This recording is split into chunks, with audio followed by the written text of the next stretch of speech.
У Путина сейчас большие проблемы. Он может лишиться власти.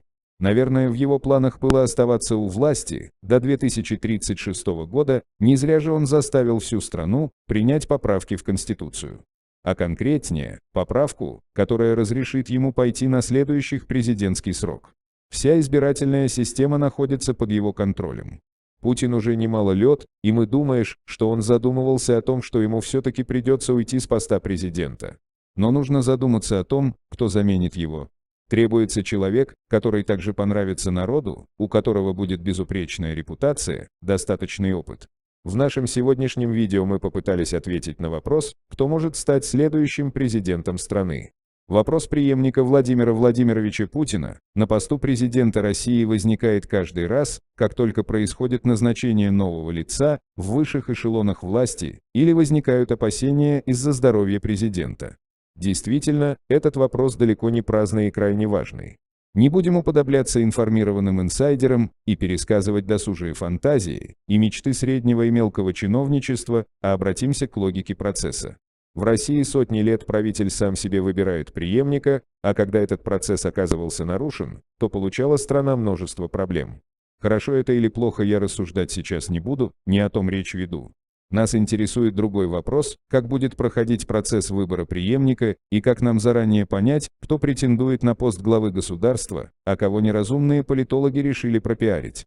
Видео не претендует на универсальность для всего мира и всех времен, в истории были различные прецеденты и исключения.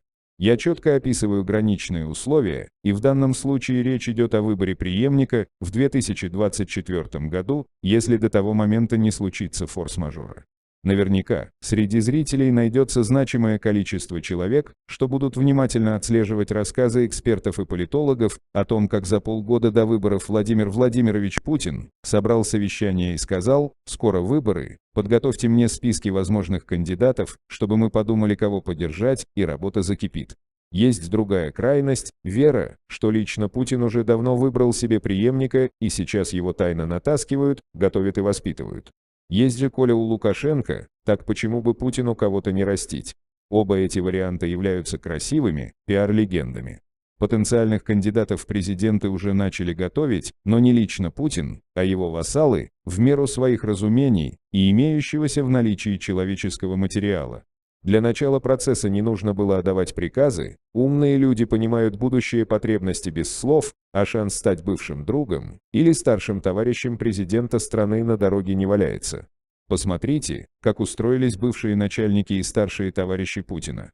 Они прекрасно понимают, что, оказав помощь в восхождении, обеспечивают устойчивое положение для своей властной группы на долгие годы, так как становятся командой будущего президента.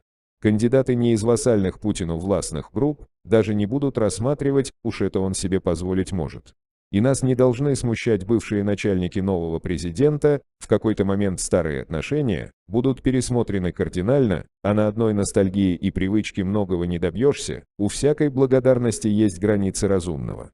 Сделаем ряд уточнений, опережая вопросы, все кандидаты будут лояльны к Путину, до какого-то уровня их будут тянуть и готовить его вассалы, и только лучшие попадут в финальный раунд.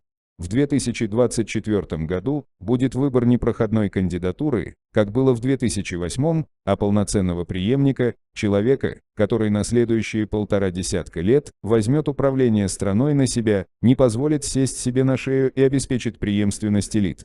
Людям, незнакомым с законами иерархии власти, может казаться, что любой из высших чиновников может претендовать на высший пост, а нет. Есть четкое понимание оптимального темпа карьеры, требование брать на себя ответственность и многое другое.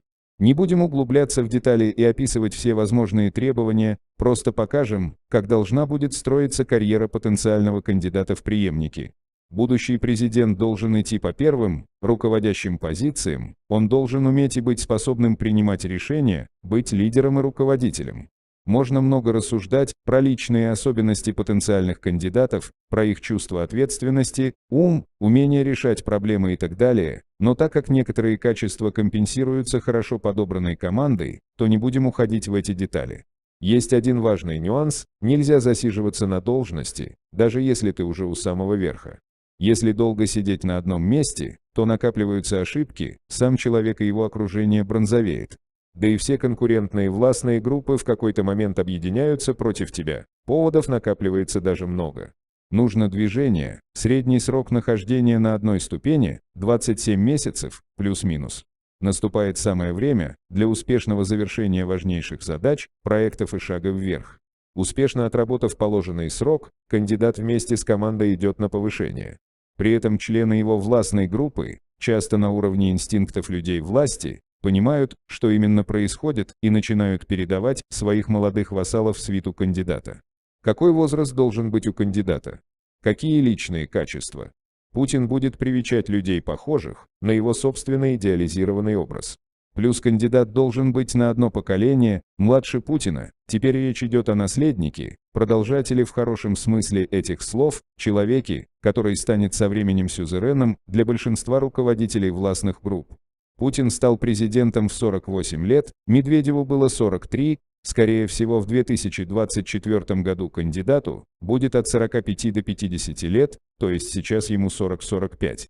Таким образом, в качестве потенциальных преемников стоит рассматривать мужчин в возрасте 40-45 лет, не так давно перешедших на позиции руководителя министерства, главы крупного холдинга в госкорпорации, главы региона или руководителя одной из крупнейших коммерческих компаний страны. Но также нельзя забывать и о проверенных людях президента, с кем ему было комфортно вести дела и управлять страной на протяжении всего времени. Под такое описание подходят и всеми известный Мишустин, и Шойгу, Казак и даже Собянин. Потенциальные кандидаты на должность президента в 2024 году уже начали свое восхождение, их явно или неявно ведут отдельные, вассальные Путину, властные группы. На каждом этапе будут отсеивать неудачников и позволять немного потянуться отстающим, последнее для массовки и возможности выбора. Ну а ближе к финишу нас всех подготовят для правильного запихивания бумажек в урну, чтобы потом объявить, что народ свой выбор сделал и он верен, все равно никто считать не будет. Кандидат в президенты должен идти по главным, первым позициям, поступательно, успешно решая задачи, реализуя проекты и собирая команду.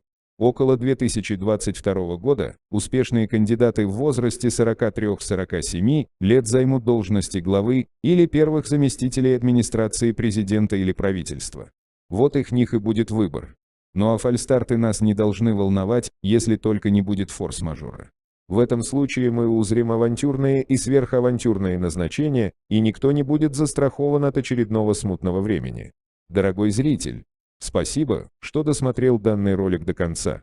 Вы можете поддержать меня, поставив под него лайк и подписавшись на канал. Для меня это очень важно. Также я жду ваших комментариев по поводу того, кто же станет следующим правителем России. Спасибо за внимание и до новых встреч.